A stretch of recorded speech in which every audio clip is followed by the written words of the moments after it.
তুমি নিশ্চয়ই ওর varsity friend? আমার বয়ফ্রেন্ড। দুটো জিনিস খুবই কষ্টদায়ক। একটি হলো যখন তোমার ভালোবাসার মানুষ তোমাকে ভালোবাসে কিন্তু তা তোমাকে বলে না, আর অপরটি হচ্ছে যখন তোমার ভালোবাসার মানুষ তোমাকে ভালোই বাসে এবং সেটা তোমাকে সরাসরি বলে দেয়।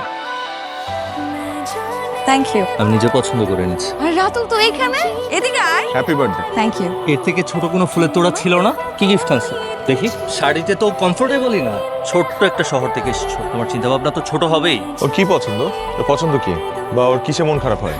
এই মানুষটার ভালো লাগা খারাপ লাগা একটা জিনিস, একটার উত্তর দাও তো শুনি। আমি একটার উত্তর দাও। পারবে না, কারণ তুমি তোকে মন থেকে ভালোই বাসো না। খুব সুন্দর চেহারা, হাইট আর টাকা, এই কারণে ওর বয়ফ্রেন্ড হতে পারছো। কিন্তু টাকা পয়সা দিয়ে আসলে ভালোবাসা হয় না। ভালোবাসতে হলে এই ভালোবাসা মানুষটার মন বুঝতে হয়, ওর ফিলিংস বুঝতে হয়।